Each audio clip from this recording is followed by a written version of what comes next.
What would you do if you found two prisoners abandoned in the desert, one human, one alien, and only one of them was telling you the truth? When Kael made his choice, he had no idea it would change everything he thought he knew about survival trust and what it really means to be human. This is that story. You know, I've been scavenging the Arakan waste for 3 years now, and I thought I'd seen everything this godforsaken desert could throw at me. Crashed ships, abandoned settlements, the occasional skeleton picked clean by sand vultures. But what I found yesterday morning changed everything I thought I knew about survival out here. My name's Kael Voss, and let me tell you something about the wastes. This isn't some romantic frontier story. Out here, the sand doesn't just bury your mistakes, it buries you. The heat during the day hits 140 degrees and at night it drops to near freezing. Most people who venture into the deep desert never come back. The smart ones know to stay close to the trading posts. But I'm not most people. I was following a distress beacon that had been pinging weekly for about 48 hours. Standard protocol for someone like me, a freelance salvage operator. Sometimes you find valuable tech, sometimes you find bodies. Either way, there's usually something worth the fuel it takes to get out there. The beacon led me to a ridge overlooking what used to be a supply route. That's where I saw it half buried in a sand dune that had probably been building for months.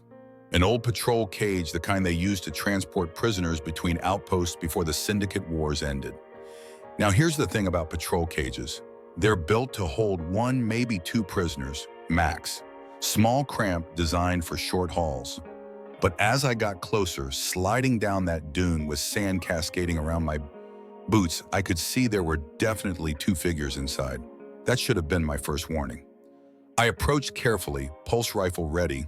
The cage was military grade, probably worth a decent salvage fee on its own, but it was the prisoners that caught my attention. One was clearly human, a woman with short dark hair and intelligent eyes that tracked my movement the moment I came into view. She was alert, injured, but conscious, and there was something calculating in the way she watched me. The other prisoner made me stop dead in my tracks. She was alien. Not just alien, but unlike any species I'd encountered in my years running supplies during the war. Her skin had this faint bioluminescent quality, like she was lit from within by some internal light source. Even unconscious and clearly beaten up, she was beautiful in that otherworldly way that made you forget to breathe for a second. But here's what really got my attention. In all my years as a mercenary, then as a scavenger, I'd never seen a mixed species detention. Humans and aliens weren't usually caged together. Different security protocols, different transport requirements. It didn't make sense. The human woman spoke first. "Thank God, another human. Please, you have to get us out of here. I don't know how long we've been in this thing." I kept my distance, rifle still ready. "Who are you? How did you end up in a patrol cage in the middle of nowhere?" "My name's Juno. I was running medical supplies to the outer settlements when my transport was attacked. Pirates, I think. When I woke up, I was in here with her." She gestured toward the alien girl. "She's been unconscious most of the time. I think they drugged her with something." I studied the alien more closely. She was breathing, but it was shallow, labored. Whatever they'd done to her, it wasn't good. "What's her story?" I asked. Juno's expression darkened. "That's just it. I don't know, and that worries me.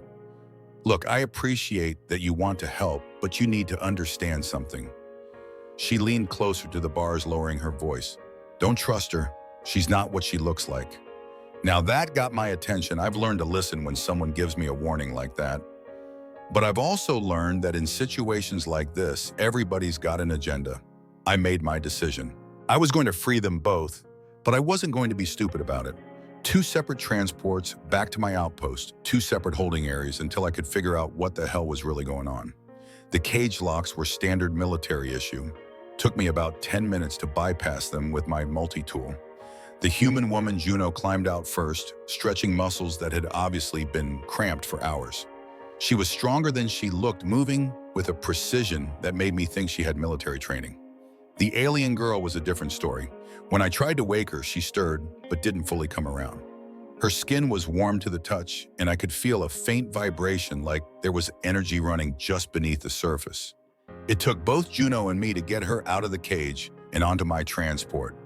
As we loaded her into the back of my sand runner, Juno grabbed my arm. I'm serious about what I said. There's something wrong with her. Promise me you'll be careful. I looked back at the alien girl now lying unconscious in my cargo bay. She looked fragile, vulnerable. But then again, in my experience, the most dangerous things often do. I'll be careful, I told Juno. What I didn't tell her was that I'd be careful of both of them. The ride back to my outpost took about an hour, and during that time, I couldn't shake the feeling that I'd just made either the best decision of my life or the biggest mistake. Out here in the waste, sometimes those two things are the same. Little did I know that by the time the next sun rose, I'd be questioning everything I thought I knew about trust survival and what it really means to choose between right and wrong. But that's a story for the next part of this tale. Because what happened when we reached my outpost, well, that's when things really started to get interesting. My outpost isn't much to look at. It's a converted mining station built into a rocky outcrop about 50 miles from the nearest trading post. Solar collectors, water recyclers, and enough defensive systems to keep the sand pirates honest. Most importantly, it has separate quarters, which is exactly what I needed right now. I set Juno up in the main guest room and put the alien girl in the medical bay where I could monitor her vitals. Call it paranoia, but I've stayed alive this long by not taking chances. Something about this whole situation felt off, and I wasn't about to let my guard down just because I'd played hero for the day. Juno cleaned up first, and I have to admit she looked a lot better without the desert grime and dry blood. Professional, competent, the kind of person you'd want running medical supplies to frontier settlements. She thanked me repeatedly, offered to help with dinner, even volunteered to take first watch while I got some sleep. Too helpful, too grateful.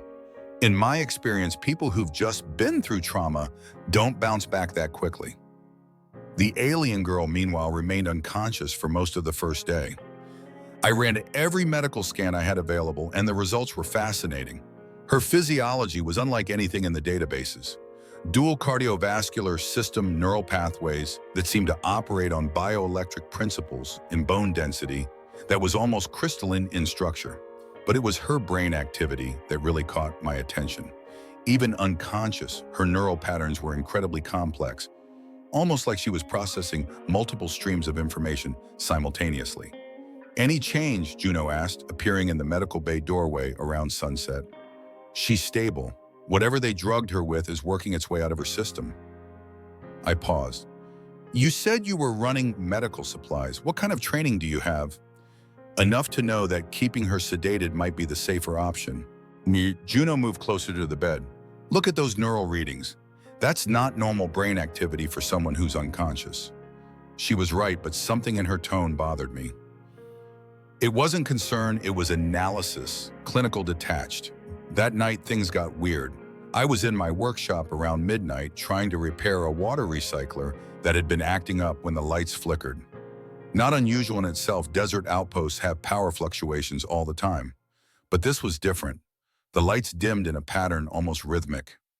Then I heard it, a low humming, barely audible, coming from the direction of the medical bay.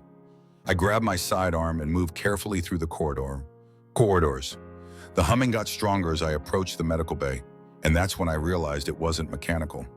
It was organic, musical, almost like someone singing in a language I'd never heard. The alien girl was still unconscious, but her bioluminescent skin was glowing brighter, pulsing in time with the humming. And here's the strangest part, my comm system was completely dead. No static, no interference, just nothing. "Beautiful, isn't it?" Juno's voice from behind me made me spin around, weapon raised. She was standing in the doorway, but there was something different about her expression. Harder, more focused. "How long has she been doing this?" I asked. "About 20 minutes. Started right after you went to your workshop." Juno stepped into the room. "I told you there was something wrong with her. That frequency she's generating, it's jamming our communications. We're completely cut off." I lowered my weapon but didn't holster it. "Cut off from what? We're 50 miles from the nearest outpost." "That's not the point, Kael. The point is she's doing it unconsciously. What happens when she wakes up and does it on purpose?" Fair question, but I found myself looking at the alien girl differently. She didn't look threatening. If anything, she looked peaceful, like the humming was natural for her, maybe even necessary. "Maybe it's how her species processes trauma," I suggested. Juno's laugh was cold. Or maybe it's how they disable their prey before they strike. The humming stopped abruptly and the alien girl's eyes opened. They were silver like polished metal, and they focused on me immediately. Not on Juno, not on the medical equipment, but on me. There was intelligence there, awareness, and something else I couldn't quite identify. Fear. She tried to sit up, winced, and fell back against the pillow. When she opened her mouth to speak, no sound came out at first. Then in a voice barely above a whisper, she said something in a language that sounded like wind chimes in a gentle breeze. "Do you understand English?" I asked carefully. She nodded, then spoke again, this time in heavily accented but clear English. Where am I?" "You're safe," I told her. "I found you and Juno in a detention cage in the desert. I brought you both back to my outpost." Her silver eyes shifted to Juno, and I swear the temperature in the room dropped 10 degrees. She was already in cage when they brought me." Juno stepped forward. "That's not true. I was captured first. You were unconscious when they threw you in with me." The alien girl shook her head weakly. "No, you were waiting. You knew they were bringing me." Now that was interesting. I looked between the two women trying to read the situation. Someone was lying, but I couldn't tell who. "What's your name?" I asked the alien girl. "Solari," she whispered. "My name is Solari." "Okay, Solari, I'm Kael. Can you tell me what you remember about how you ended up in that cage?" She closed her eyes, concentrating. "I was traveling research expedition. We were studying old battlefields looking for traces of what you call syndicate technology. Then soldiers came. Not regular military, something else." "Pirates," I suggested. "No." Her eyes opened again, fixing on mine. "They knew what I was. They had equipment specifically designed for my species. Stun weapons containment fields, neural dampeners." Juno crossed her arms. "That's convenient. A research expedition just happens to be captured by people who know exactly how to handle her species." Solari turned to look at Juno directly. "You were already there, in the cage, waiting. When they brought me, you pretended to be unconscious, but I could sense you watching." "Sense how?" I asked. Solari hesitated. "My people, we can detect bioelectric fields, emotional states, fear, anger, deception." She looked at Juno again. "You were not afraid. You were anticipating." Juno's expression hardened. "She's playing mind games, Kael. Classic manipulation tactic. Create doubt, turn us against each other." But I was remembering things. How quickly Juno had recovered from her supposed ordeal. How she'd known exactly what medical equipment to suggest for Solari. How she'd been so insistent that I not trust the alien girl. "Solari," I said carefully, "what kind of research were you doing?" "Studying the after effects of syndicate bioweapons. My species was affected by them during the war. We developed resistances adaptations." She paused, looking directly at me. "Some of us developed abilities." And that's when it hit me. Project Azuriel. I'd heard rumors about it during my mercenary days. The Syndicate had supposedly been experimenting with captured aliens, trying to turn them into living weapons. Empathy weapons, they called them.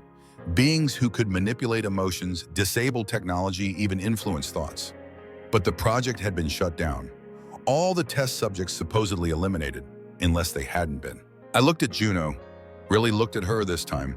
She was too calm, too prepared, too ready with explanations. And she'd known things about Solari's condition that she shouldn't have known. "Juno, I said quietly, what did you say your last assignment was?" "Medical supplies to the outer settlements." "I told you." "Which settlements?" A pause, just a fraction of a second, but I caught it.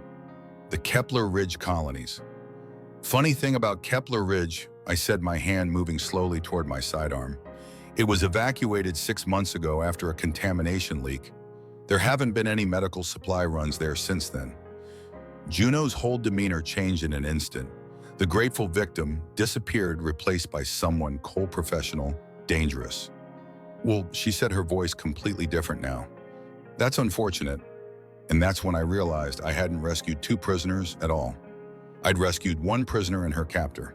The question now was whether I was going to live long enough to do anything about it. You know what they say about muscle memory? Sometimes your body remembers things your mind would rather forget. The moment I saw that change in Juno's expression, my hand was already moving to my weapon, falling into a combat stance I hadn't used in 3 years. But Juno was faster. She had a blade at Solari's throat before I could clear leather. Not just any blade either.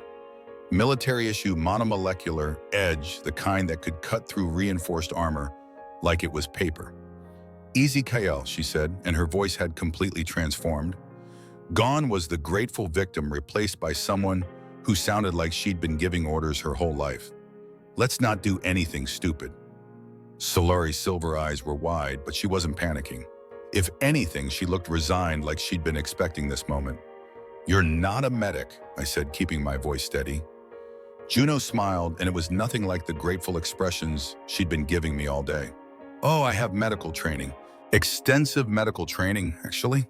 Specializing in xenobiology and neuromodification.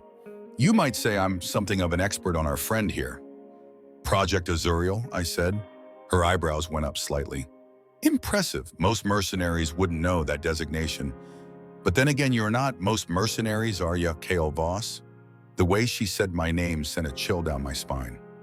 She knew me, not just my name, but who I was, what I'd done. 3 years ago, she continued, you were part of a syndicate Black Ops team that went rogue. Refused orders to eliminate a civilian settlement on Proxima 7. Instead, you turned your weapons on your own squad and helped evacuate the colonists. I kept my weapon trained on her, but my mind was racing. How did she know about Proxima 7? That operation was classified at levels most people didn't even know existed. The syndicate put a kill order on you that's still active, Juno continued. Amazing how you managed to disappear so completely. Changed your name, your appearance, even your neural signature. But you can't change your decision-making patterns, can you? Solari spoke for the first time since Juno had put the blade to her throat. She has been hunting me for months. Using you was not her original plan. Shut up, Juno hissed, pressing the blade closer to Solari's skin. But Solari continued, her voice calm despite the weapon at her throat. The cage was meant to transport me to a facility for termination. She was my handler, my executioner. But something went wrong with their transport. Crashed in the desert. I said, shut up. Juno's professional mask was slipping, and I could see frustration underneath. She kept me drugged for 3 days while she tried to repair their communications. Solari continued, when she saw your salvage ship approaching, she made a choice. Use you as transport, then eliminate both of us once we reach civilization. I was starting to put the pieces together, but the cage had locks on the outside. If you were the handler, why were you locked in with her? For the first time, Juno looked uncomfortable. The crash damaged the cage systems. Safety protocols locked down everything, including the door mechanisms.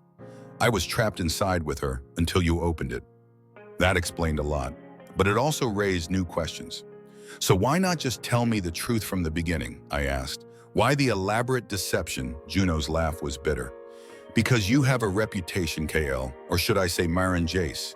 You don't kill civilians, you don't follow orders that violate your personal code, and you definitely don't hand over refugees to government death squads. Marin Jace, I hadn't heard that name spoken aloud in 3 years.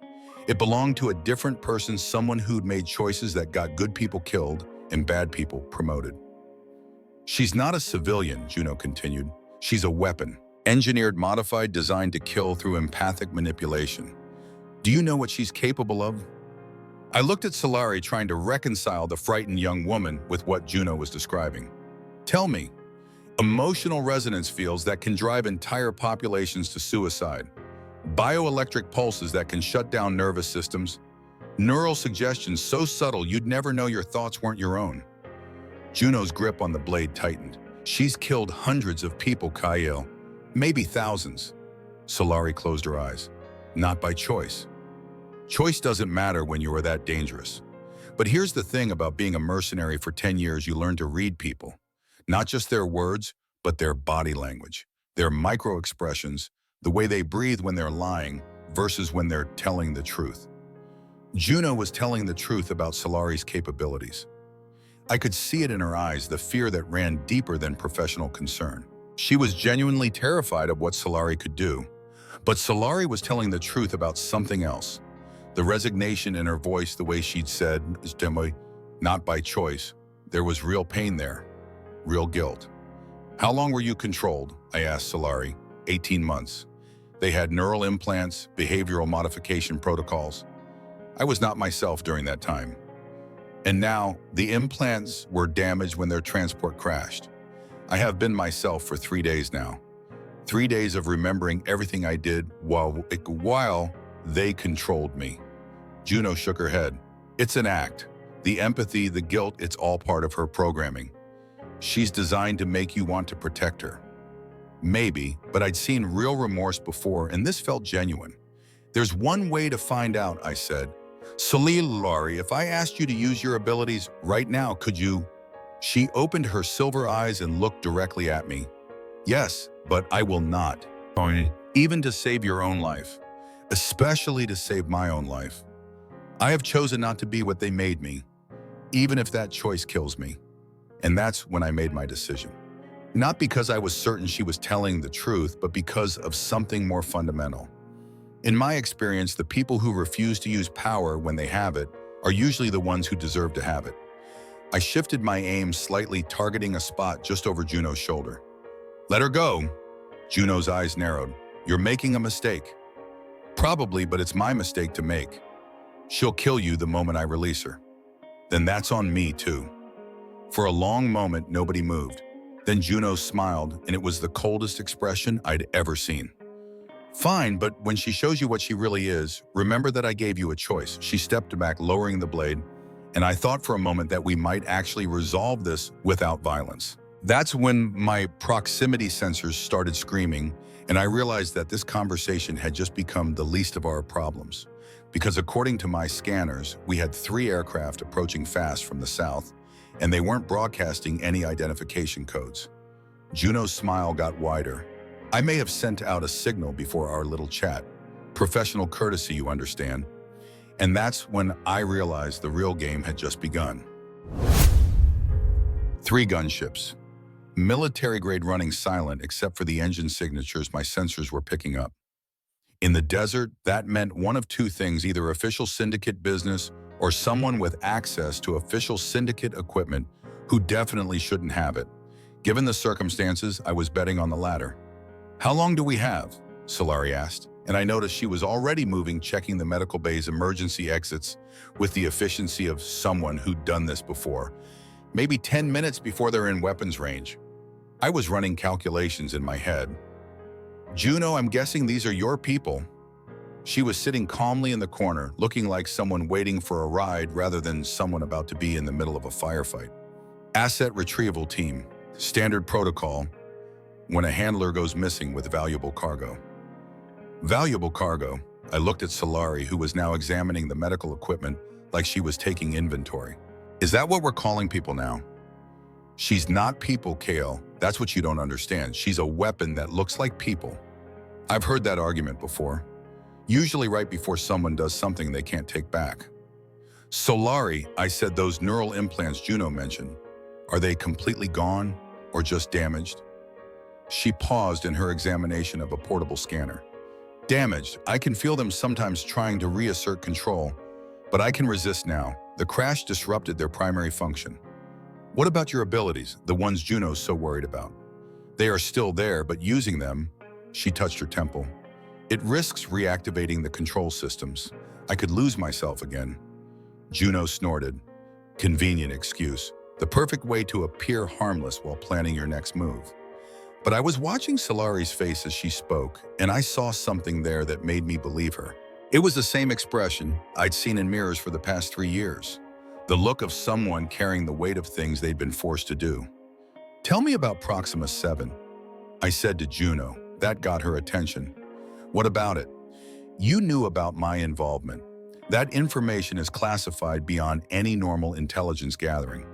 So either you're higher up the food chain than you're pretending, or someone very important wanted you to have that data. She was quiet for a moment, and I could see her calculating how much to reveal. I'm Deputy Director of Asset Management for the Syndicate Research Division, she said finally. My job is to track, evaluate, and when necessary, eliminate biological weapons that pose a threat to civilian populations. And Solari qualifies. 18 months ago, she was responsible for a terrorist attack on the Mars orbital station that killed 300 people. The attack was carried out through emotional manipulation, turning the station's security forces against each other and the civilian population. I looked at Solari, who had gone very still. "Is that true?" I asked her. She nodded slowly. "Yes, but I was not myself. The implants they made me believe the station inhabitants were enemy combatants. I thought I was defending my homeworld from invaders." "See," Juno said. "She admits it. 300 people died because of her." 300 people died because of whoever was controlling her," I corrected. "There's a difference. Not to the families of the victims." She had a point, but then again, so did I. "How many people have you killed, Juno, in your official capacity as an asset manager?" Her expression hardened. "That's different. I follow legal orders, due process, judicial review." Judicial review by the same people who created the weapons in the first place. "I don't make policy, Kael, I just implement it." And there it was. The same justification I'd heard from 100 different soldiers, agents, and bureaucrats over the years. Just following orders, not my responsibility. Someone else made the decisions. It's the kind of thinking that turns decent people into accessories to atrocity. My proximity alarms were getting louder. The gunships were closer now, maybe 5 minutes out. "Solari," I said, "if I asked you to help defend this place, would you?" "I told you using my abilities risks reactivating the control systems." "I'm not asking you to use your abilities. I'm asking if you'd help fight." She looked surprised. "You would trust me with a weapon?" "I'm trusting you with a choice, same thing." Juno laughed bitterly. "This is insane. You're going to arm a biological weapon to fight against the people that are trying to contain her." "No," I said, checking the charge on my pulse rifle. "I'm going to arm a person to fight against the people trying to murder her. And there's no difference. There's all the difference in the world." I moved to my weapons locker and pulled out a spare sidearm, a military-grade pulse pistol that I'd liberated from a syndicate patrol 3 years ago. I checked the charge, verified the safety systems, and held it out to Solari. She stared at it like I was offering her a live snake. "I cannot," she said quietly. "Can't or won't. I am afraid that if I hold a weapon again, I will remember what it felt like to use my abilities to kill. Afraid that the memory will make it easier for the implants to take control." Juno was watching this exchange with obvious satisfaction. See, even she knows how dangerous she is. But I was seeing something else. I was seeing someone who was more afraid of what she might do than what might be done to her. In my experience, that's usually a pretty good sign. "Solari," I said, "do you want to live?"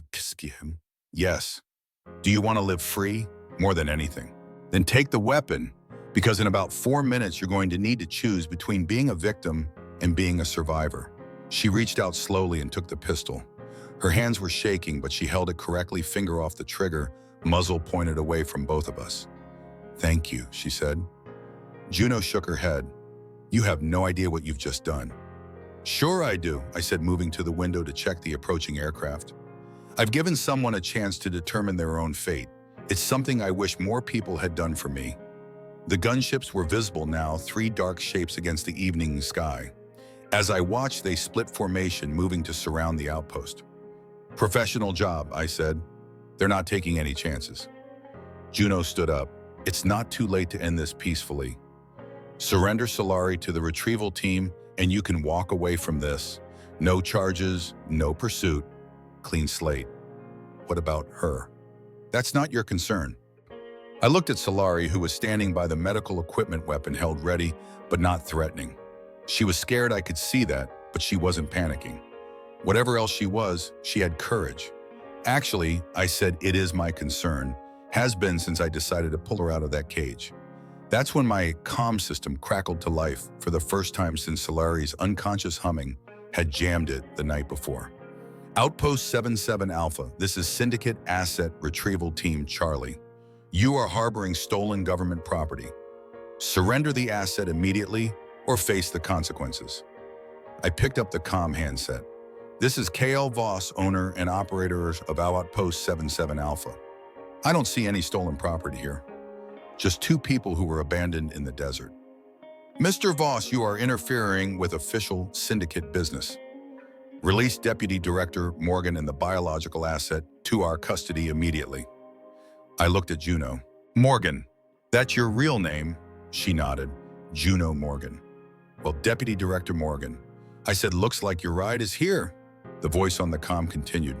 You have 60 seconds to comply before we implement hostile asset denial protocols. I knew what that meant. They were going to level the outpost rather than risk losing Solari. Solari, I said, any chance that jamming ability of yours works on weapons systems? She shook her head. I would have to use my empathic abilities to confuse the operators. Too dangerous. Dangerous for who? For everyone, including you. Juno was moving toward the door. I'm going out there. This doesn't have to end in bloodshed. Actually, I said, raising my rifle to block her path. I think it does, because the moment you walk out that door, those gunships are going to turn this place into a crater to eliminate any witnesses. She stopped. They wouldn't do that with me inside. Want to bet your life on it? For the first time since I'd met her, Juno looked uncertain. And that's when everything went to hell. Because as I was watching her face trying to read her intentions, I caught movement in my peripheral vision. Solari had moved to the window and she was doing something I didn't expect. She was setting her weapon down and raising her hands. I will surrender, she called out toward the approaching gunships, but only if you guarantee safe passage for Kael Voss. Solari, no, I started to say, but she turned to look at me and her silver eyes were filled with something I hadn't seen before. Determination. You gave me a choice, she said. This is mine. And that's when I realized that everything I thought I knew about this situation was about to change again. You know what they don't tell you about moments like this? Time doesn't slow down like in the movies. If anything, it speeds up. Your mind starts racing through possibilities, calculating odds, trying to find the one solution that doesn't end with everyone dead. But sometimes there isn't one. Solari, get away from that window, I said, but she was already moving toward the door. This was always going to end this way, she said quietly. At least this way, one good person lives. Juno was watching this with an expression I couldn't quite read. What satisfaction exactly, but something close to it. Don't be naive, she told Solari. The moment you're back in custody, they'll terminate you. There's no prison for someone like you, no rehabilitation program, just a quick neural scramble and disposal. Solari paused at the door. I know. Then why? Because some choices matter more than their consequences. I'd heard words like that before. 3 years ago on Proxima 7, right before I turned my weapons on my own squad, some choices matter more than their consequences. Nobody's surrendering, Zarda, I said, moving to block the door. Not today. The comm crackled again. 30 seconds, Mr. Voss. I looked at both women trying to think of something, anything that might get us out of this alive. That's when I noticed something I'd missed before. Juno kept glancing at her wrist where she wore what looked like a standard chronometer. But the way she was checking it wasn't random. She was counting down. You've been stalling, I said to her. She smiled. Give the man a prize. For what? Long enough for the retrieval team to get into position. Long enough for them to scan the outpost and identify everyone inside. Long enough for them to realize that killing me along with both of you might actually be the cleanest solution. I felt my blood go cold. They'd kill their own deputy director. I've seen things I wasn't supposed to see. Asked questions I wasn't supposed to ask. Been getting too close to some uncomfortable truths about Project Azuriel. She shrugged. Asset retrieval teams have broad discretionary powers. Equipment failures happen. Tragic accidents occur. You're expendable, Solari said, and there was something like pity in her voice. We all are.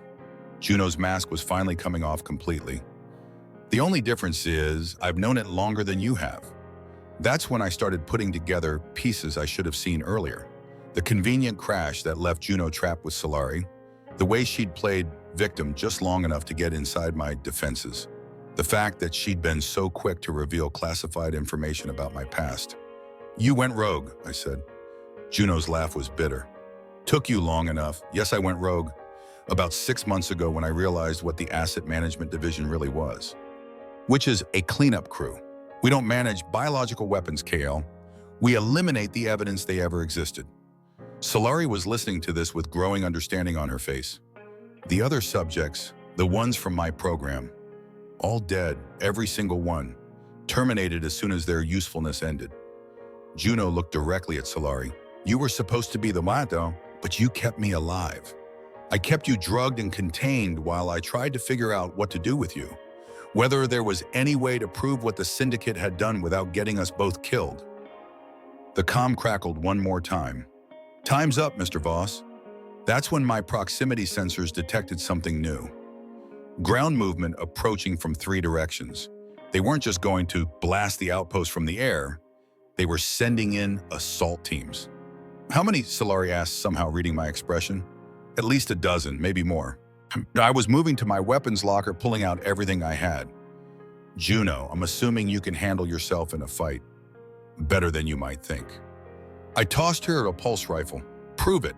She caught the weapon with practiced ease, checking the charge and safety systems like she'd been doing it her whole life.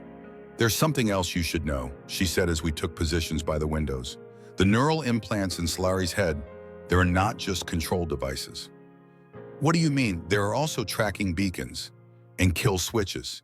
If the syndicate can't retrieve her, they can activate a neural cascade that will kill her instantly.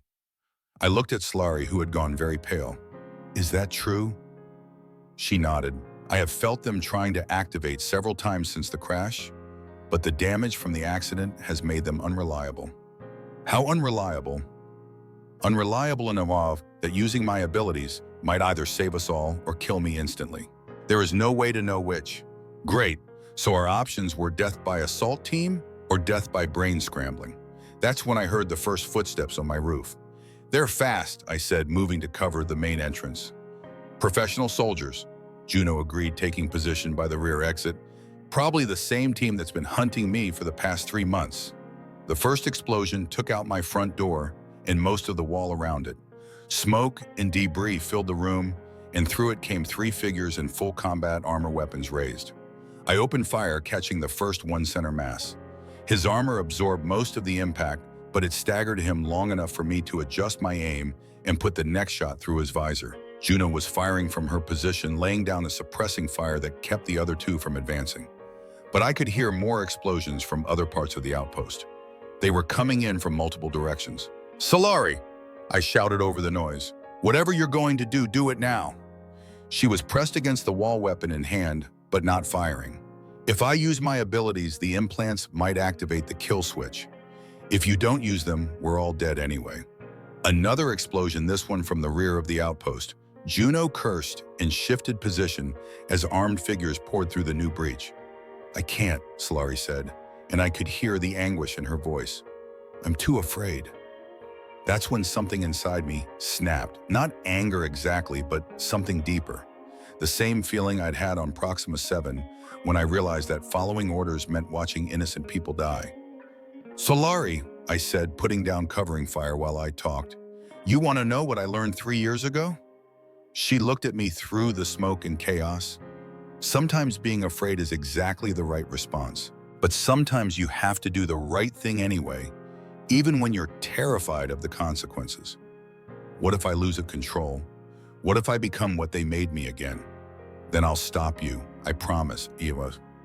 She stared at me for a long moment, silver eyes wide with fear and something else. Trust, maybe. You would do that even after everything. Especially after everything. That's when she made her inauguration. Solari closed her eyes, dropped her weapon, and raised her hands. The air around her began to shimmer, and I felt something I'd never experienced before. It was like standing too close to a lightning strike, every nerve ending in my body suddenly aware of electrical fields I couldn't normally sense. The assault team members closest to her stopped firing, not because they were hit, but because they suddenly looked confused, disoriented. What's happening? One of them asked, his voice carrying clearly through the combat noise. I don't know, another replied. I feel strange. That's when I realized what Solari was doing. She wasn't attacking their minds or controlling their emotions. She was doing something much more subtle and much more powerful. She was making them remember their humanity. One by one, the assault team members began lowering their weapons. Not because they were being controlled, but because they were suddenly aware of what they were really doing. They were remembering that the people they were trying to kill were just that, people. "This is wrong," one of them said, removing his helmet. "We're not soldiers anymore. We're just murderers." But that's when everything went sideways again. Because through my comm system came a voice I recognized from 3 years ago. Cold, precise, and absolutely without mercy. "Neural cascade activation in 10 seconds. All personnel clear the area immediately." They were going to trigger Solari's kill switch. And when they did, the psychic feedback would probably kill everyone in the outpost, including the assault team members she just saved. I had maybe 8 seconds to figure out how to save the life of someone who was about to die saving mine. No pressure at all. 8 seconds to save someone's life. In my experience, that's about 7 seconds too few, but you work with what you have.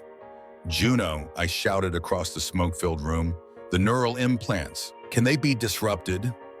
"Not without surgical equipment," she called back, still laying down covering fire, even though the assault team had mostly stopped shooting. "Maybe with a targeted EMP, but the pulse would have to be perfectly calibrated, or it'll kill her just as dead as the cascade." 7 seconds. I looked at Solari, who was still maintaining her empathic field, but was now trembling with the effort. Silver tears were streaming down her face, and I could see blood beginning to seep from her nose. "The harmonic frequency," she gasped. "Like last night, but reversed 6 seconds." I didn't fully understand what she meant, but I'd learned to trust desperation when it came with a plan attached. "Do it," I told her. She nodded and changed her stance, her hands moving to her temples. The shimmer in the air around her shifted, becoming more visible, almost like heat distortion. But instead of the gentle humming from the night before, this was different. Deeper, more complex, like she was somehow singing in frequencies I couldn't hear. 5 seconds. That's when the assault team members started screaming. Not in pain, but in something worse. Recognition. They were seeing themselves clearly for the first time in years, maybe decades. Seeing what they'd become, what they'd done, who they'd killed in the name of following orders. 4 seconds. But the frequency was affecting Solari too. She was convulsing now, fighting against her own nervous system as the damaged implants tried to activate. 3 seconds. I made a decision that was either brilliant or completely insane. I grabbed the portable medical scanner Solari had been examining earlier and cranked it to maximum power. Medical scanners use focused electromagnetic pulses to read biological systems. If I could modify the output frequency to match what Solari was generating. 2 seconds. "Juno," I shouted. "When I say now, hit the scanner with everything you've got."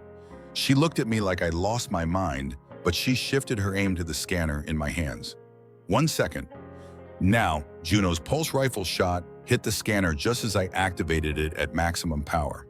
The combination of energy sources created a feedback loop that sent electromagnetic pulses cascading through the room in patterns I definitely hadn't intended. The effect was immediate and terrifying. Every electronic device in the outpost died instantly. The lights went out, the life support systems shut down, even the combat armor's power systems failed. But more importantly, the neural cascade signal that was supposed to kill Solari was completely disrupted. The downside was that the feedback also knocked Solari unconscious and probably gave everyone in the room a mild concussion. In the sudden darkness and silence, I could hear people moving, breathing, trying to figure out what had just happened. "Is everyone alive?" I called out. "Define alive." Juno's voice came from somewhere near the rear wall. "I feel like I've been hit by a transport."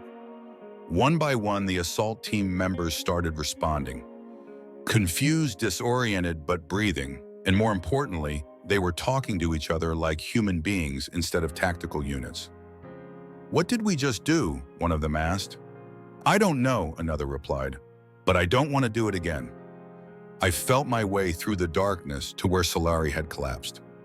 She was unconscious but breathing steadily, and when I checked her pulse, it was strong and regular. The implants, I asked Juno, who had somehow made her way over to us. She was running her hands over Solari's head, checking for the telltale signs of neural cascade damage. "Dormant. Whatever you did, shut them down completely." "Permanently," I don't know, but for now she's free. That's when someone outside started shouting orders, and I remembered that we still had 3 gunships full of very unhappy syndicate operatives who were probably wondering why their assault team had gone silent. We need to move, I said. They'll send in a second wave as soon as they figure out what happened. But one of the assault team members spoke up. No, they won't. I couldn't see him in the darkness, but his voice was calm, determined. We're going to tell them the operation was successful. Asset terminated, no survivors. Why would you do that? Because what she did to us, it wasn't control, it was clarity. For the first time in years, I remember who I used to be before I became this. He paused.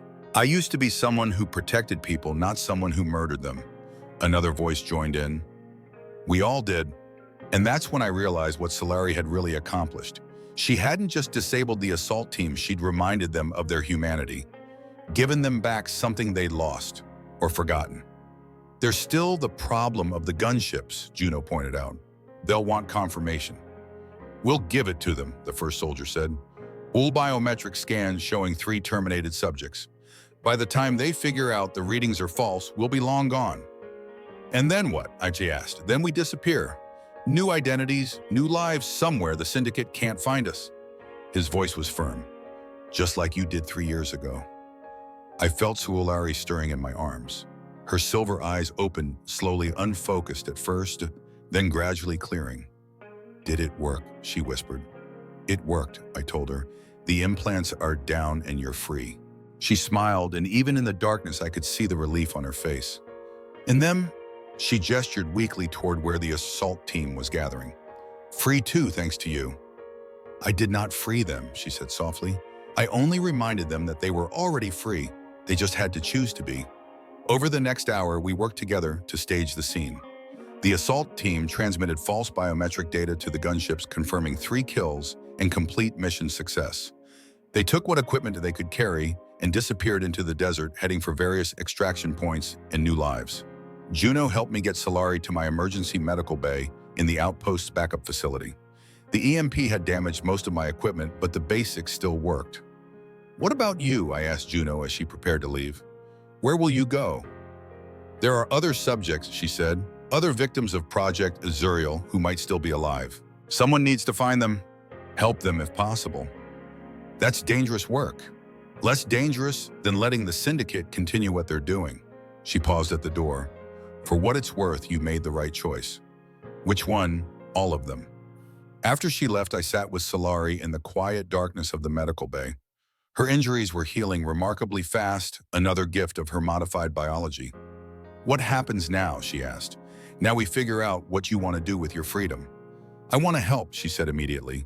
The other subjects Juno mentioned, the ones who might still be alive. I want to find them. That's going to be dangerous. The syndicate won't give up easily. I know, but some choices matter more than their consequences. I smiled, recognizing my own words. Where did a bioengineered alien learn philosophy? From a human who chose to save someone he barely knew, even when it put his own life at risk.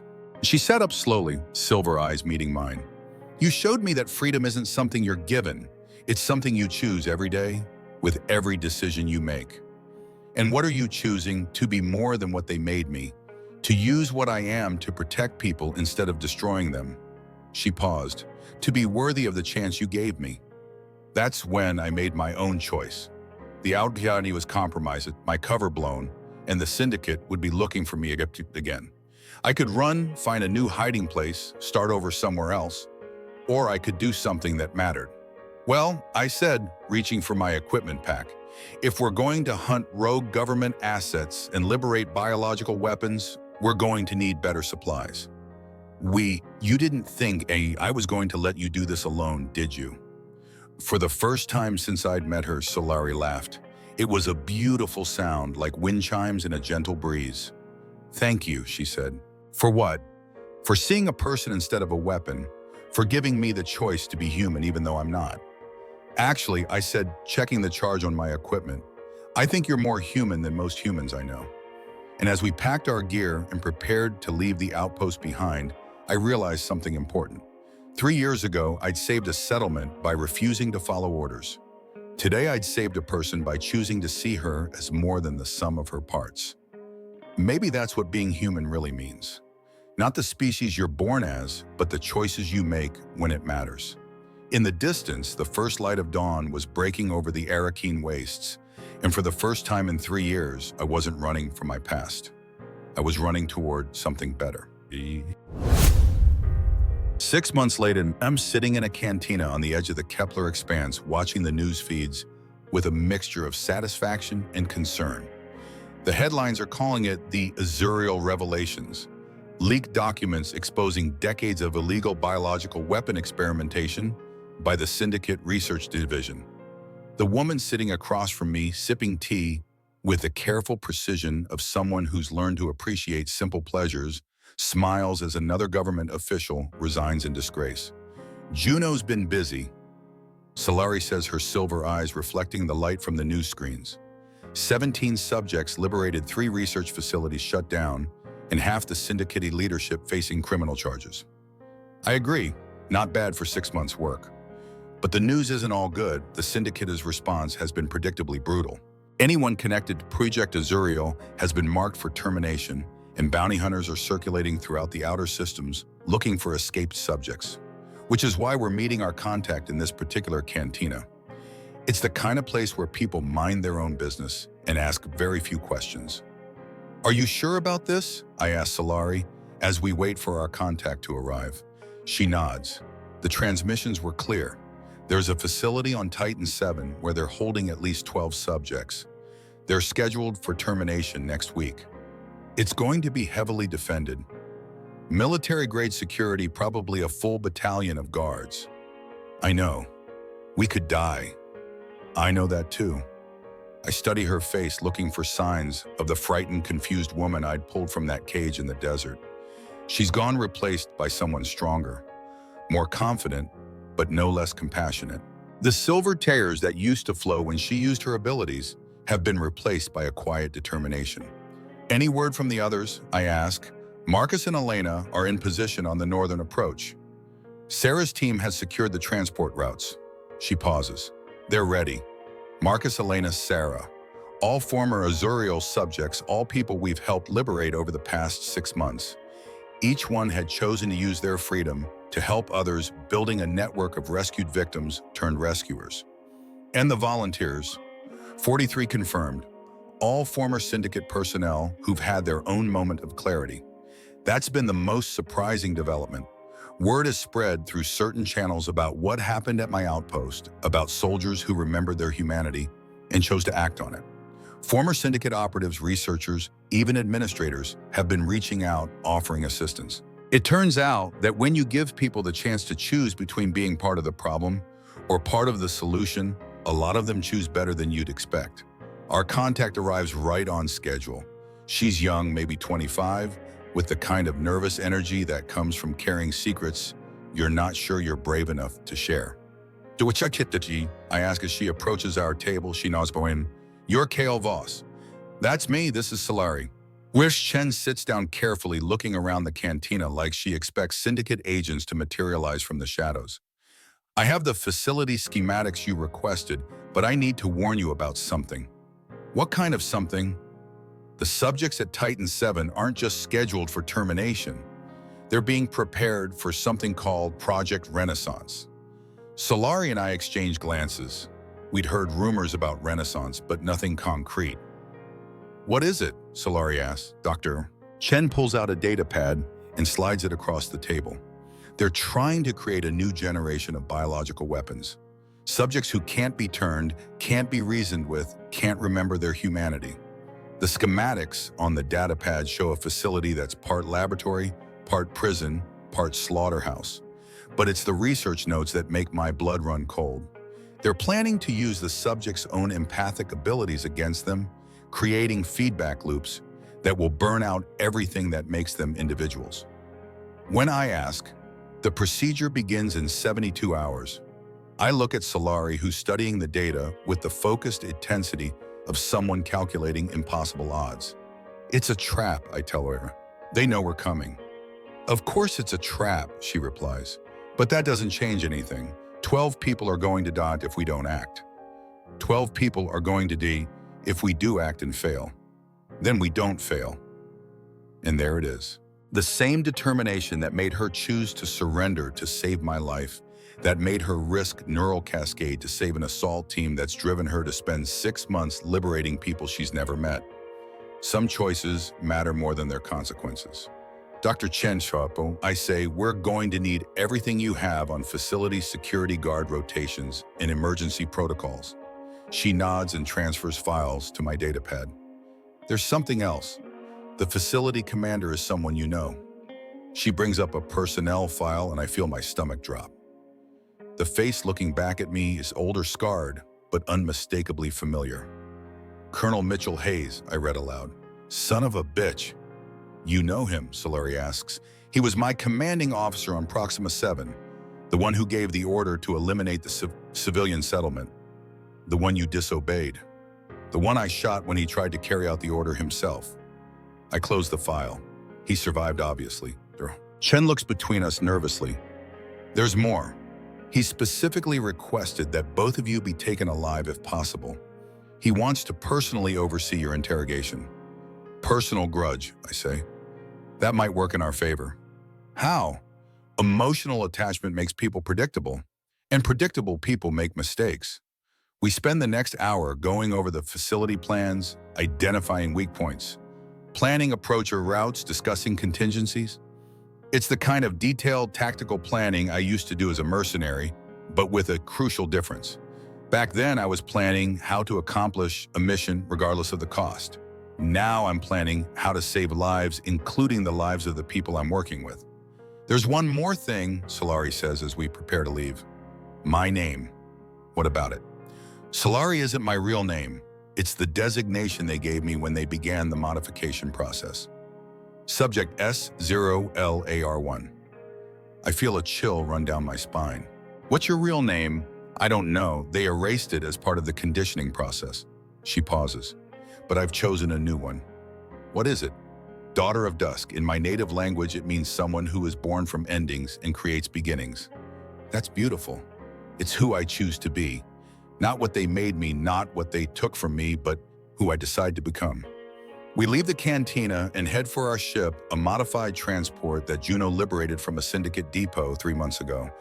As we prep for departure, I find myself thinking about names and choices and the strange journey that brought us to this point.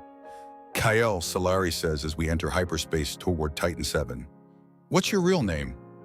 I'm quiet for a long moment. I haven't spoken it aloud in 3 years, haven't even thought it most days. Marin Jace, I say finally.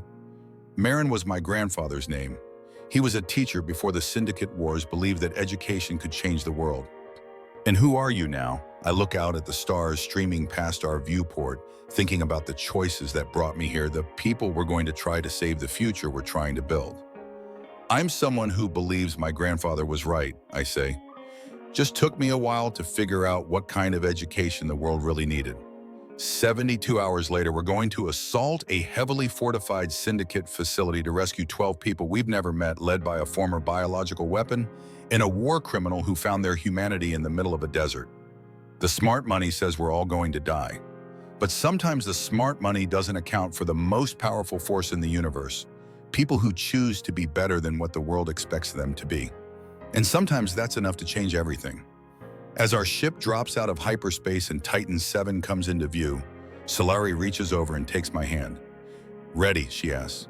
Ready, I tell her. And for the first time in my life, I truly am. Thank you for listening to this story. If you enjoyed this tale of choice redemption and what it really means to be human, please leave a comment below and let me know what you thought. Don't forget to subscribe to the channel for more science fiction stories that explore the best and worst of what we can become. Your support means everything to creators like me who believe that stories have the power to change how we see ourselves and each other. Until next time, remember, we are all more than the sum of what others make us. We are the choices we make when it matters most.